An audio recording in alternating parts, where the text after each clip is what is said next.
Hi, everyone. Welcome back to the Bright and Scent podcast. My name is Sydney. And I'm Destiny. And today we're going to get right into it. We want to talk about the idea of if you never made it, would you still be happy? If you never accomplished the things you set out to do, if you never received the gifts that you had wanting to receive, and just done the things that you set out to in life, would you still be happy? I think with some of my friends, we're all in this season of like, whether it's career wise or relationship wise or just different goals, financial, whatever, that we have set out. And I was just talking to a friend yesterday about a job that she was in where it's like she wants to excel, she wants to go to the next level of leadership, but they're not really giving her that capacity to do so. And so her idea is, that's what she had set out to. That's what she's been working toward, and it's not happening. Is it an idea of being content? She's not content enough, or is it an idea of, maybe the pot that she's in isn't big enough anymore for her as she's grown? And she read this verse, so I just want to read this and then get your thoughts on different things that you've set out to do that you've had to lay down before the Lord.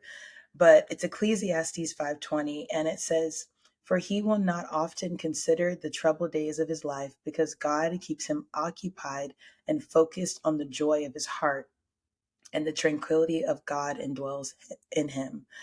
So it's just this verse meaning, or what I interpret it as, is that we're not stressed about the things that we want to accomplish. We're not stressed about our days and what we'll do with them, but we have this joy within our heart that keeps us occupied day to day, just focusing on what the Lord's doing and what he has done.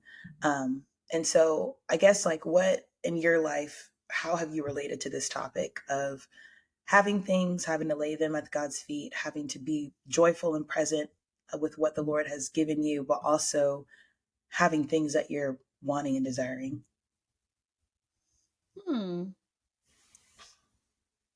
So, I mean, we're still really young, so I don't want to say I've had to lay down too much.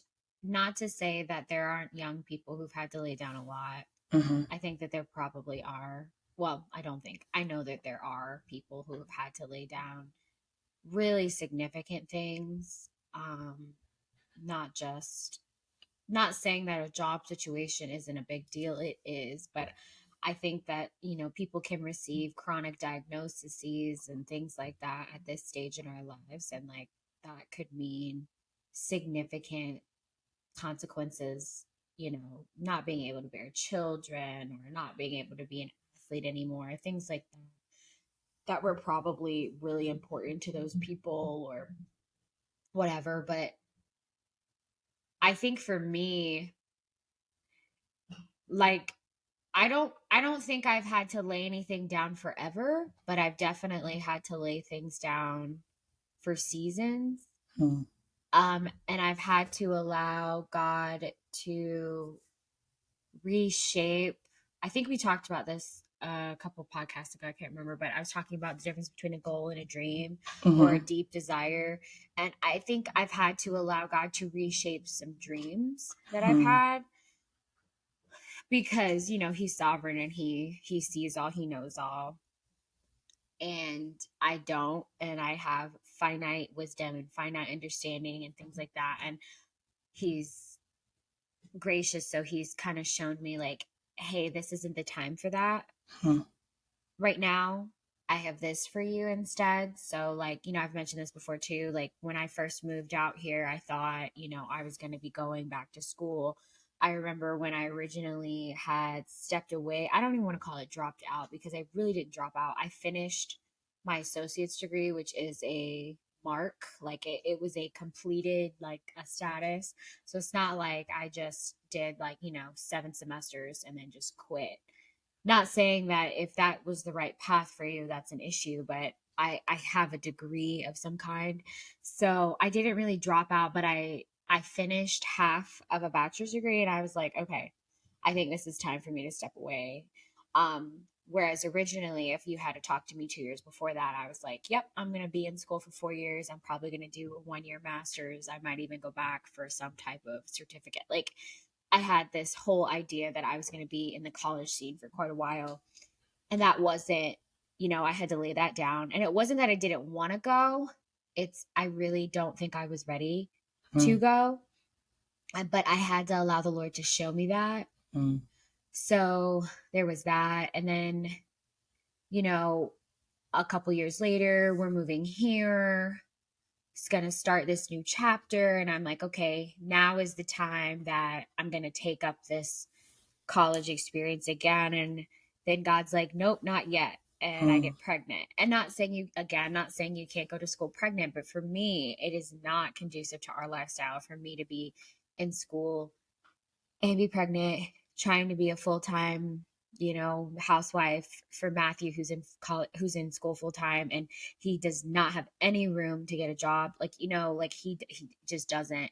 And so it just didn't work for our lifestyle. So I was like, okay, had to lay that down again, had to lay down my body, had to give up my body. I don't think we think about, there are lots of people on social media talking about being pregnant and how you have to give up your body, but I don't think that the average person, when they're thinking about pregnancy, they're thinking like, you really have to sacrifice your physical man, like to the utmost, like from head to toe. And some people have really good pregnancies where they don't even know they're pregnant, and they just are going about their day for 9 months. But that is not my story. And I don't think that's the story of most women. I think most of us experience pregnancy physically the entire time. And so that's been a challenge. And I'm trying to think of other things that I've had to lay down. I thought, I've had to lay down jobs. I remember I was an athletic director for a while, or not a while. I was an athletic director for 2 years. And I remember when my contract was coming up to sign for my third year. And I was just really thinking like, I love this job. Like to this day, it's been my favorite job I've ever had. It's honestly one of those jobs that I think could be a career of mine. And I really, at the time, I know, looking back, I know I don't want to say I made a mistake, but I definitely I misread the situation. But at the time, I really did feel like this other opportunity was opening up and that I probably wasn't going to get an opportunity like that again. And to take that opportunity, I was going to have to lay down my favorite job. And so I did. And I don't want to say I regret making that decision at all, but because I definitely like there was fruit that was developed during that time of transition and during that other position that I took and that other opportunity. And I reap the benefits of it to this day. So I don't want to say that it's a huge regret or anything, but I definitely did in my mindset, I had to lay something down to take that up. And then I think something that's really recent that I had to lay down that I have been working towards for a long time. So for those who don't know, I've been a volleyball referee for going on 9 years. Going on 9 years.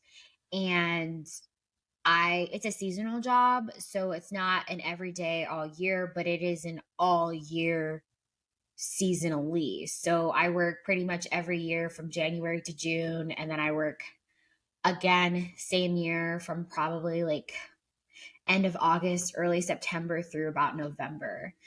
And it's typically on weekends during the beginning of the year and at night during the end of the year. And I've been doing that for almost 9 years now.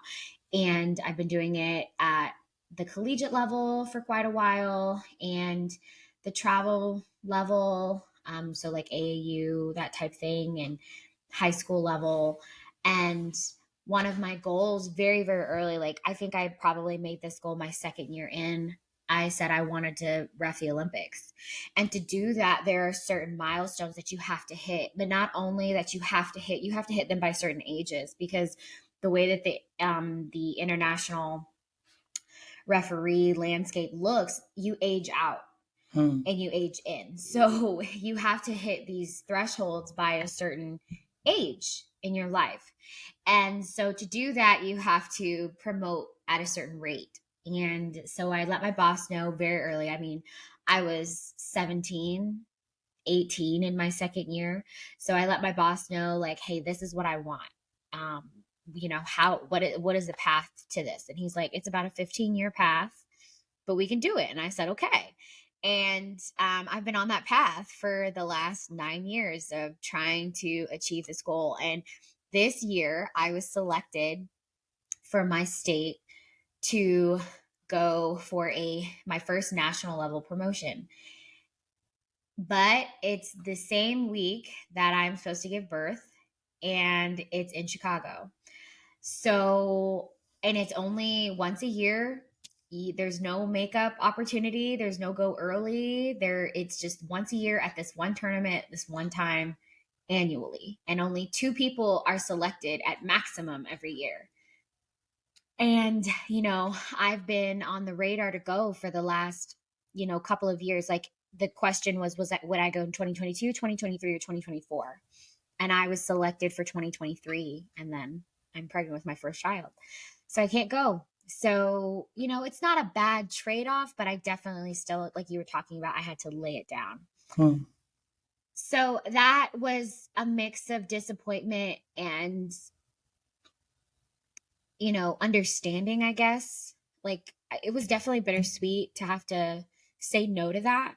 But I think something that I'm learning is that when we have to lay things down, our goals down, or our dreams have to change, or whatever it is, God provides something else. Like, like right now I'm thinking about, when Isaac had to when Abraham took Isaac. Yeah. When Abraham was taking Isaac after, God told him, like, you need to sacrifice him. And he was this promise, right? And, not only was he a promise that God gave, that God, promised to Abraham, but he was probably a desire even before the promise was made. When you think about it, like who in that culture, in that time, who wouldn't want to have a son? Like having a son was everything in the ancient world. And so, even before God opened his mouth and said, hey, I'm going to make you a father of many nations. I'm going to give you a son. You're going to have this lineage. You're going to have all these people. You're going to have a whole nation after, like, that came from you. And he's like, what? No way. But he probably had that in his heart. So he has this desire, right? He gets Isaac. And then God's like, you got to lay Isaac down and give him up. And so he goes on the journey, whatever. We know the story. He goes on the journey. He's literally about to kill Isaac, and the Lord stops him, and he provided a ram. And I think about the provision of the ram, the provision of the sacrifice after he asked him to lay it down. And I know ultimately he didn't have to give up his promise, right? But it makes me think about all the times that I've had to give something up. God provided something else for me to put my focus on every single time. It wasn't what I originally wanted, or what I originally thought I wanted. I think that's more so the thing. But God provided another avenue. And oftentimes it was not appealing to other people. I remember many times when I had to make, and this is the last thing I'll say, many times I had to make decisions or whatever. And other people were like, you left George Mason to go to Thomas Nelson? Like, and they were looking at me like, why would you do that? George Mason has this. The college experience provides this, and this. And I'm like, you're right, but I don't want or desire that. So God provided something else that fit my situation and fit me better in that season. And to other people, it looked like dropping out. I remember someone made the comment when I left, they were like, I knew she wouldn't do anything. Everyone gassed her up too much or whatever. People hyped her up too much. She wasn't going to be anything when I left school. And I think you have to fight that sometimes. But I think recognizing that, your RAM or whatever the thing that God has you lay down, and then he's always going to provide another avenue for you if you're willing and open to like hearing him and listening to him. that it's all about your mentality and making sure that you are, in tune with God's heart for you, and then recognizing that anything he provides for you or does for you is going to be the best for you in that season, and just coming into agreement with that, Mhm. you know? Yeah, so I think that's all I have to say Yeah, about that. that's good. No, it Yeah. is good. I heard you multiple times kind of mention wanting to pick something up, wanting to pick something up, and then having to lay it back down. And recently I was talking to someone and they just said it so perfectly that um, sometimes God wants us to lay something down so he can be the one to give it to us. And his perfect timing in the situation that's most fitted for what we need. Um, and it's something that, it's so easy for us to always be trying to pick it up ourselves when we think it's the right time, when we think that it fits our situation. But he wants to be the one to give good gifts. As a father, he's the one who wants to, give us what we need and what we desire in his perfect timing. And because he knows that our hearts can't always handle that timing and that waiting period, it's like that's where the promise of he gives us peace that passes understanding, and that the joy of the Lord is our strength.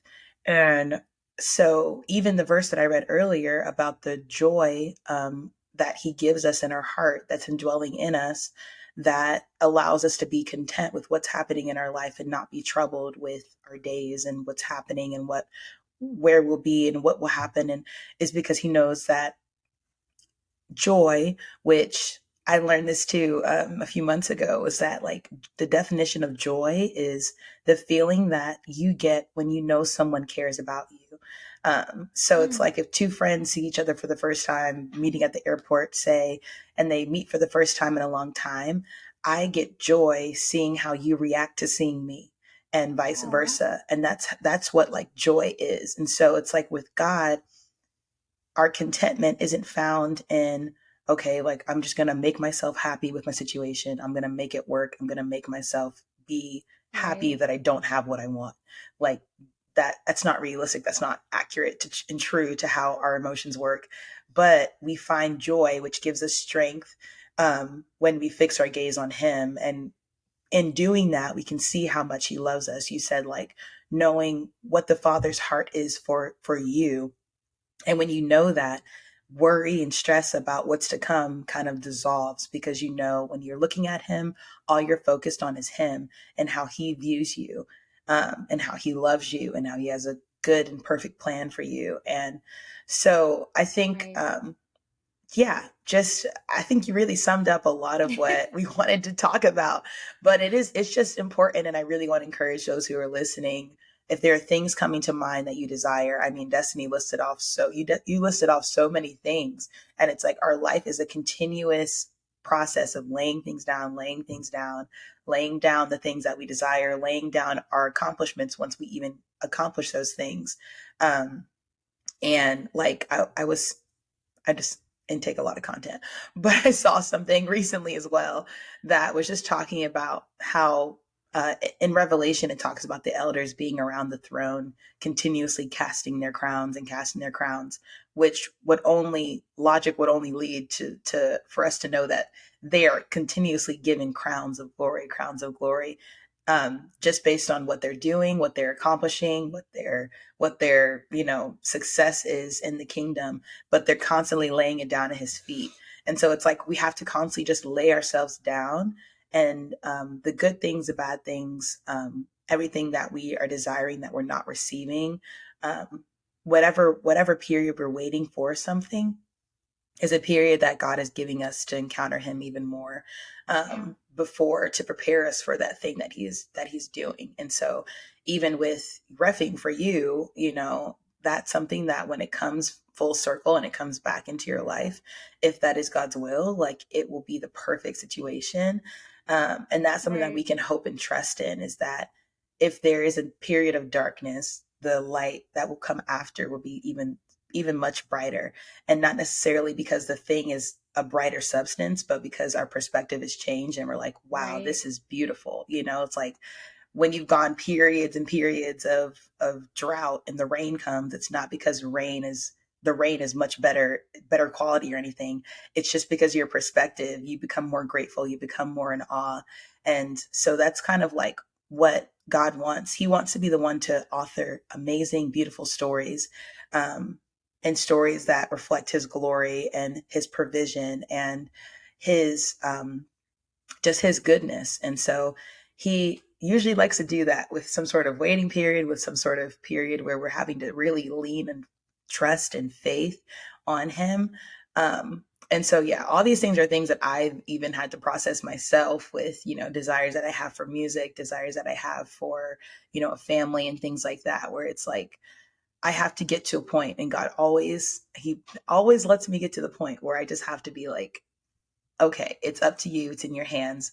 I'm going to be present and focused with what you've given me today. Because really, if you take a list of the things that God has given you today to focus on, usually he's always giving you enough. Yeah. Like sometimes we spend so much time, and I'll end with this thought. Sometimes we spend so much time just hyper focused on the future that we miss out on all the goodness today, which Yeah. getting to the future is just decisions today. And so just want to encourage you guys, if you never accomplish those things, like knowing that Jesus is enough, that what he's giving you today is for a purpose and a reason, and it will get you to your tomorrow. But even if that big thing never happened, like let's never get to a point where I think we talked about this before, but exalting the gift above the giver.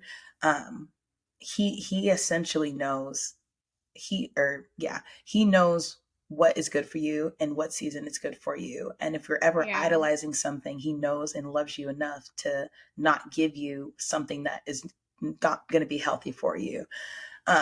So I think that's really it. Today's kind of a shorter episode, but I really hope what we talked about resonated and that it's something you can take with you in your prayer time, in your conversations with others, and just knowing that godliness with contentment is great gain. Um, and that the joy of the Lord is your strength. So if you're feeling weak, reading your word, spending time with him, listening to worship music, whatever you have to do to have the joy of the Lord, which is just you looking at him and seeing how much he loves you. So reading verses about how he loves you, listening to Right. songs about the Lord's, reading verses about his plans for you, asking him, how do you see me? What is your heart for me? And once you do that, you can just come into the knowledge and come back to that point of knowing that your father loves you, he cares about you, and he has good things in store. So yeah, I hope this was good, and let us know your thoughts. You can DM us, Facebook message us, whatever. Show notes have all the details for our website where you can purchase some things and donate to the causes that we support. Um, but until next time, have a great rest of your day, guys. Bye.